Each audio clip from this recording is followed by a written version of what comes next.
Good morning.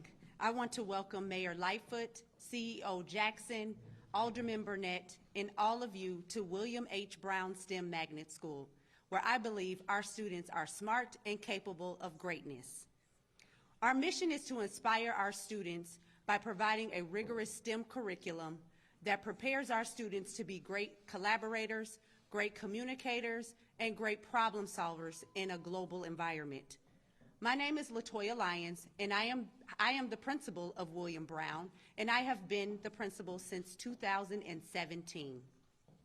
As a principal, your school becomes your second home, and it certainly hasn't been the same here this past year without our students walking the halls and lighting up our classrooms.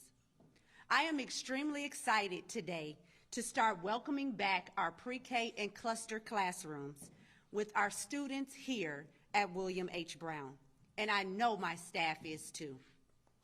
Our parents have stepped up in so many ways over the past year by having a larger role in their child's education than ever before.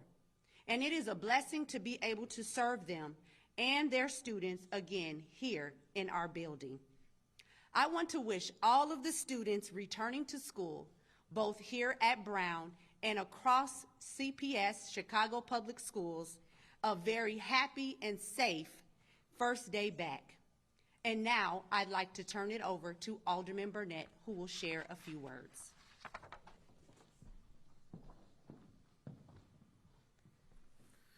Thank you very much, Principal Lyons. Brown School is a fantastic school. There's a lot of great new things here at this school with technology and music and STEM, and people need to look at this school. This is a choice school here on the west side. Gives me a great pleasure and honor to be here now that we are done with our hostage takeover over our children here in the city of Chicago. I'm very excited that now kids can go back to school, and let me not thank the teachers. You know, I would tell you, teaching is a very noble position. I know I still love all of my teachers from when I was in kindergarten. I still love them. Teachers are mentors, teachers are role models, and teachers are also surrogate parents to our kids. And I couldn't imagine these teachers who love their children, love their students, not wanting to get back with them. So I knew once they let this out to all of the teachers' population, I knew that the teachers would say, we want to get back in the classroom with our kids because they truly love their kids. I'm a former LAC representative at this school. I know the teachers at this school buy the kids clothes, feed the kids. They do everything for the kids at this school because they love them. And I know a lot of teachers felt real bad not seeing their children. So I want to commend CPS, the mayor, the unions, everyone that was involved to come together to make sure our kids get another opportunity to get this nurturing that they so badly need. And now their parents, if their jobs do open up, they can go back to school. But I want to thank the mayor. I want to thank the mayor for staying steady and putting the children first. Even though, you know, politically, it was all kind of drama going on for her politically, she did not waver on standing up for our kids here in the city of Chicago. Our kids are important. They're our future. They're our livelihood for the city of Chicago and our country. So, Mayor, thank you very much for not wavering on your stance to make sure that our kids get an opportunity to be nurtured, mentored, and to be in a safe environment. Some of them, quiet as it's kept, it's safer for them to be in school than it is for some of them to be at home. I hate to say that, but it is. So I just want to say thank you very much, Mayor. And without further ado, Mayor Lori Lightfoot.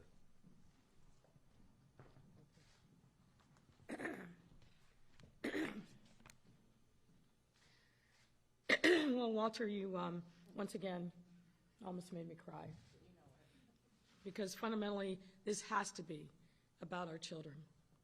Being here today and seeing the just pure joy on the face of our youngest learners, seeing how our cluster students were getting the kind of assistance that can't be provided anywhere but through in-person learning, it reminds me it's always about our children. So good morning, everyone, and thank you for being here. Aside from Alderman Burnett, I also, too, want to recognize and give my great thanks to Chicago Public Schools CEO Janice Jackson, Chief Education Officer Latanya McDade, and our principal of the school, Latanya Lyons. What I saw this morning is truly a reminder why we fought so hard to get our kids back in class, as the Alderman said, in a safe and nurturing school environment with clean, well-ventilated classrooms, ample social distancing, and plenty of PPE and hand sanitizers. Nothing beats seeing classrooms filled with teaching materials, the bright colors that we all remember from our own elementary school experience that students simply can't replicate at home.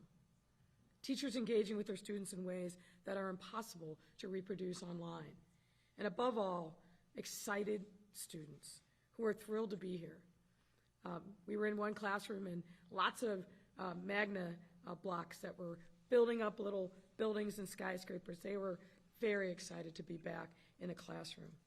And I'm equally thrilled to witness their excitement firsthand. This is the kind of thing that fuels me and gives me energy and hope and resolve. To know students just like them are also experiencing the same joy today, thanks to our public schools reopening for pre-K and cluster students. But as important as this moment is toward fully reopening and returning our city back to a sense of normalcy for the students, for the teachers, for the whole school community, and for the parents, it is also a critical inflection point that urges us to come together, reflect on these past 11 months, and reimagine our path forward. This path forward must be one of recovery and healing, not just for our businesses and our economy, but also for our kids, who we all know have been dramatically impacted over the course of this long, torturous year. I know that firsthand as a parent of a 12-year-old who's really struggled through these 11 months. We have all the resources in the world to support remote learning in our household, but still, it's not the same as going back in person and being with your classmates and engaging in the stated and unstated social and emotional learning that is absolutely intrinsic to being well educated and well-rounded. Our fight to maintain our kids' access to high-quality in-person instruction they deserve is one that is and will always remain rooted in our values of equity and inclusion. We owe it to these students and their families to create a public school infrastructure that ensures their social, emotional, and educational recovery well after this pandemic is over. And the first step in creating that infrastructure is giving our families options to come back for in-person learning. Reopening our schools for in-person learning gives them a fighting chance to end this school year strong with the tools they need to heal, recover, and move past this moment. It gives us an opportunity to restore the structures and relationships that are foundational to our ability to know what's going on in their lives, to support them and to love them, and make sure that they have the tools that they need to realize their God-given potential. I've said this before, but it bears repeating. The school system, our public school system, is the spine of our city. Every neighborhood in our city revolves around the ecosystem of the local neighborhood schools. And a healthy, vibrant, stable, and nurturing public school system is a key barometer of the present and future outlook for our city. Now, with that in mind, I want to give a huge thanks again to Dr. Jackson, Chief McDade, and the entire team at CPS. You can give them all love. They have been through so much in this struggle. and will continue to be the steady hand at the wheel as we move forward to the next steps and the next challenges. Because this milestone, while important, is just a marker on a longer journey. And that journey continues. And that journey has to involve putting our kids first, always. First, our children. We can never lose sight of that important mission. You know this. Societies are judged by how they treat the most vulnerable members of their community. And our children rely upon us to chart the path for them. We cannot leave them to the side of the road. We cannot forget how important it is that we invest everything to support them. This is what this fight was about and what it will continue to be about. Anybody who talks to you about something related to Chicago Public Schools or any school system and doesn't say the words child, children, students in the first sentence, they are revealing their truth. Because it must be about our children, always. Let me also thank Principal Lyons and the other principals, vice principals, teachers, custodial workers, and my favorite, the lunchroom workers, security guards, and other school staff who have been here every single day and never left. Never left. They stayed here to support these schools and our children. They deserve our thanks. Many of them are people of color. Many of them are women who sacrifice every single day. They are always going to be the unsung heroes, but I am determined to make sure I lift up their contributions and their sacrifices, because we would not be here in this moment without them. So to them, I say thank you. All of the people in our school community, including our teachers, as Alderman Burnett said, who love their students, who sacrifice for their students. All of them. Your grit, your determination, passion, and resiliency is what made this moment possible. And it's thanks to the entire school community that we were able to take this momentous step forward on our journey of renewal and recovery, a journey that I promise you to be standing shoulder to shoulder with all those who love our city and, importantly, all those who love our children. To prevent the harms of this pandemic from preordaining a destiny for our kids that is rooted in failure. I reject that, and so should you. We have to do everything we can to turn the tide. There have been losses. There's been sorrow and frustration and anger, but we need to make sure that we are focused on supporting our children to shrink the educational losses and gaps that have developed over the course of this pandemic. I hope you're with me, because I will be leading that fight, the fight for our children's future, unapologetically, at all costs, because this is about our present and our future, and we have to be there for our kids. Let me welcome Dr. Jackson.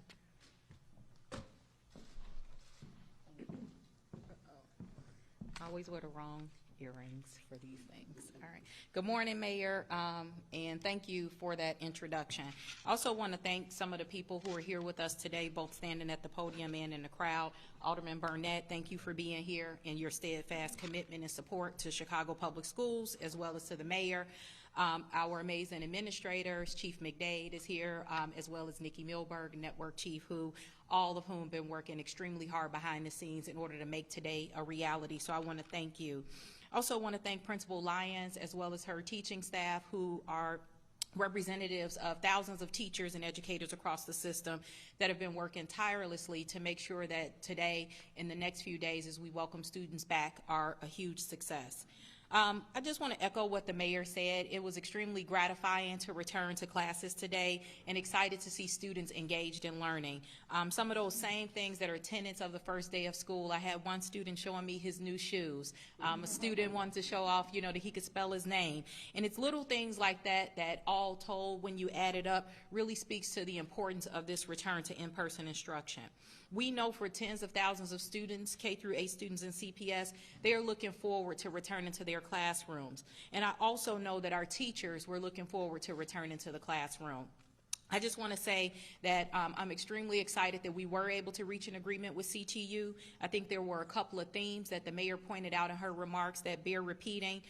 Renewal, recovery, and healing are extremely important, because now starts the hard work of returning to in-person instruction. We are doing everything within our power to make sure that this is successful. I also want to speak to families about what's ahead. The first thing I want people to know is that our high school students returning to school is the top priority. I've received countless emails, DMs, and everything else from parents asking, when will high school students be able to return? And one of the things that we've committed to is using the framework that we have with CTU in this agreement to reopen our high school. So we're beginning those discussions with CTU, and one of the things that we're committed to is providing much more transparency and collaboration with our parents in order to do that. That started last night when Mayor Lightfoot, Dr. Arwady, and I hosted a town hall to answer questions directly from parents across the city. And I think that we have to do more of that. I've heard good feedback from parents about the information that was shared, but we really want to make sure we break through the noise and speak directly to parents about what are we welcoming your students back to. Parents really want to know. I want to encourage parents to continue to engage directly with the schools. Our teachers and principals have the information, and they look forward to discussing that with you and assuaging any concerns that you may have. I do want to remind people that we have put in place several mitigation strategies to protect students as they return to in-person instruction. I also want to say that we're excited about the fact that we have also started our vaccine program. Right now, we've offered vaccinations to over 8,000 CPS employees, which represents roughly 20% of our total employee population, and we will continue to do that in partnership with the city's Department of Public Health, because we do believe that that is one very important tool that we need to implement in order to make our schools as safe as possible. What I want people to know is that this will be a huge adjustment, and that we have to continue to work together in order to make sure that this is a success. But as the mayor has said time and time again, our schools are safe, and as our principals have said over and over again, we are ready to support in-person learning and looking forward to seeing our students come back to school. As a district, we're focused on equity. This return to in-person instruction has been focused on equity from day one. Today is a very important day because we've given more of our students and families an option that works best for them, and an option that they deserve. So with that, I'm excited about the future of Chicago Public Schools, excited to be on this road to recovery, and look forward to continuing to work collaboratively with all of our stakeholders. And with that, I'm happy to take questions. And Yana, if you could tell us who the question is for, that will help us out. Absolutely. Hi, thank you. So the first question is going to be for you, Dr. Jackson. It's about remote learning. A lot of parents want changes to remote learning. They want more flexibility. There's ongoing concerns from special education parents and teachers who are concerned about what simultaneous learning will be like for students who are remote. Can you address those concerns and the fact that with so many students staying remote, how the district will approach those issues? Yeah. Well, first, I'll say we've said from the beginning that remote learning is not a replacement for in-person instruction. And so I think if that's the bar to simulate all that we get from an in-person environment, I don't think any school district is ever going to meet that. With that said, we've invested tens of millions of dollars in order to make our remote learning program successful. That included devices, internet connectivity, and our teachers have been extremely creative. I've said this time and time again at this podium, things that I didn't even think were possible. People have been able to do in a remote environment. But our focus has to be on engaging our students throughout the day, and it's very difficult to do that in a remote environment. We know that many of our parents have still selected remote. We think that the program that we have in place, the curriculum that we have in place works. We know that we have a strong remote learning program, but the goal really is to have a return to in-person instruction as a school system. Some of the things that I have heard specifically around reducing class time, things like that, those are things that we won't commit to. We want our students in school more, not less. And so what we will do is make sure that our teachers get the training that they need from our teaching and learning department, which we've offered to thousands of teachers throughout this process and will continue to do so. But the focus has to be on maintaining the programs that we have in place, but also seeing a return to in-person instruction. Great, and just a follow-up on that. I think the concern that I'm hearing from folks is even kind of, I think most people will admit that in-person instruction is sort of the gold standard that they would like for their students. But with the fact that so many families are not coming back, can families who will be staying remote, or even kids who are going back and will be remote a couple days a week, can they expect any significant changes, or are there plans to make changes to Chicago's remote learning curriculum? No, there are no changes from a policy or logistical standpoint with remote learning that are on the horizon.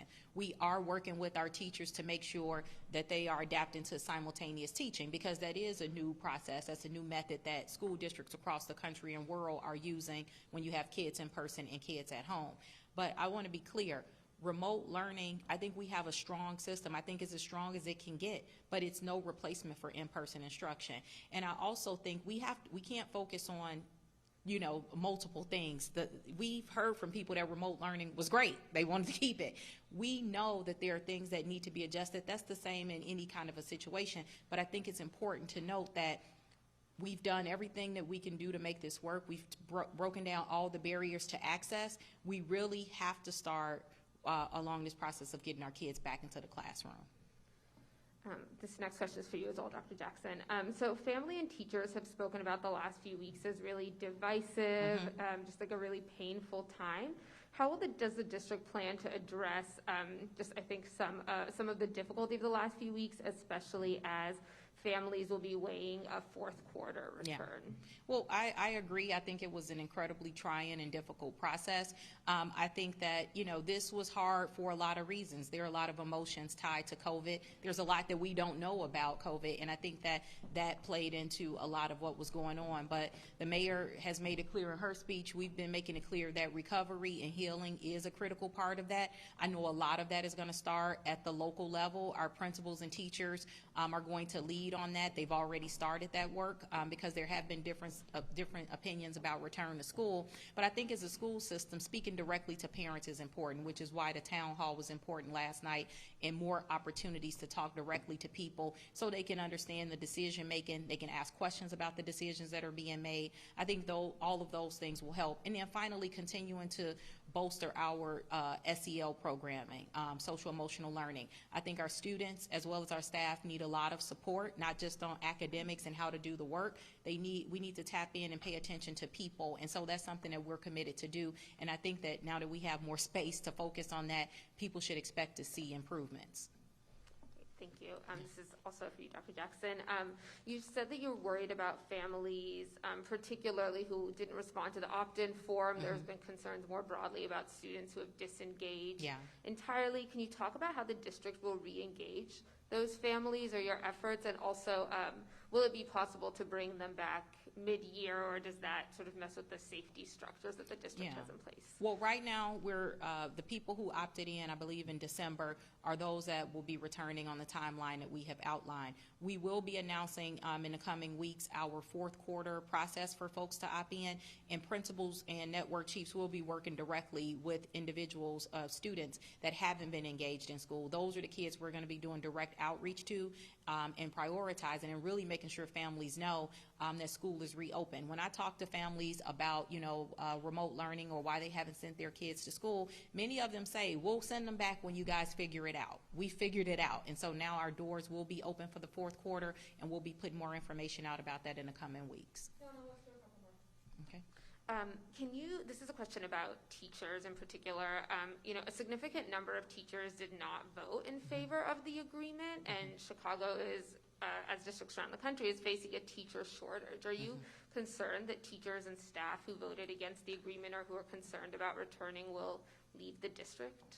No, I think the teachers participated in a democratic process. I mean, we obviously pay attention to that. We're thrilled that the measure was passed, but we also know that that means that people still have concerns that we have to continue to address. So that's why in every opportunity we talk about all of the investments that we've made. And I think the one message I would share with some teachers who are still hesitant is that once you start, I mean, this isn't true for everybody, but it's true for most. Once people start and they come back into the school, they see the protective measures that we have in place, they become much more comfortable with the process. I think we're going to see a lot of those sentiments change. Great, thank you. Can I do two more questions for Mayor Lightfoot?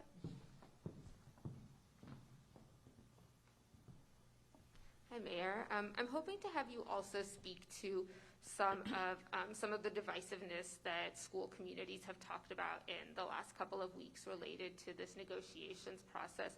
What do you see as a way forward to addressing some of those issues and concerns? Well, I'm not sure which specific issues or concerns you're talking about. Can you be a little more specific? Yeah, the teachers and families that I have spoken to, I think teachers felt that that their safety concerns were not taken seriously, or that they had to fight for safety concerns when returning to schools. I think families, both those who wanted to stay remote and those who wanted to go back to in-person learning, felt that they didn't really have a seat at the table in discussions. And so I think there's just a lot of bad feelings that schools have as they have to go back to this kind of big job of reopening schools. Well, you know, that's why I have been since Sunday, when we got word of the tentative agreement, talking about the healing process that needs to take place really at the school level and throughout the system. This has been a brutal year for everyone. Everyone in our city has been dramatically impacted by this pandemic. We shouldn't have been in a situation where we were arguing about who gets vaccinated and who gets vaccinated first, because we should have had more vaccines to get the entire city vaccinated within a matter of weeks. But we are in a situation, because of the incompetence of the former federal administration, that left the cupboard bare from vaccines and mishandled the entire response to COVID-19. All that has done is heightened people's fears and concerns, and we understand that. There was never a point throughout this very long process where we didn't understand that teachers were concerned and had safety concerns. The entire school community shared those concerns. So everything that was done by CPS, and certainly with my direct involvement, was to focus on how we could address those fears in a way that mitigated them. Now, there are going to be some people, even after most of the city is vaccinated, are not going to come back out in public. They're not going to participate as the city itself opens up, and we know that. But I think the vast majority of people understand why we're doing what we're doing, and once they have access to the vaccine, but they have to keep doing the other mitigation measures. That's going to be important. I'm going to channel Dr. Arwady. The vaccine is a tool, not the sole tool. So we have to continue to wear our face coverings. We have to continue to social distance. This virus is going to be with us for some time. And so we've got to keep focused on the things that we know that work and save lives. But there was never a point through this really difficult negotiation with the CTU that we didn't recognize. This isn't about dollars and cents. This is about health and safety. We absolutely understood that. And the $100 million that CPS has invested to open up schools, and all the other mitigation efforts that we put forward, giving accommodations to as many people as we possibly could, that was all about recognizing teachers and other people in the school community's concerns. Now listen, I know there's been a lot of misinformation put out there, and I would frankly call it propaganda.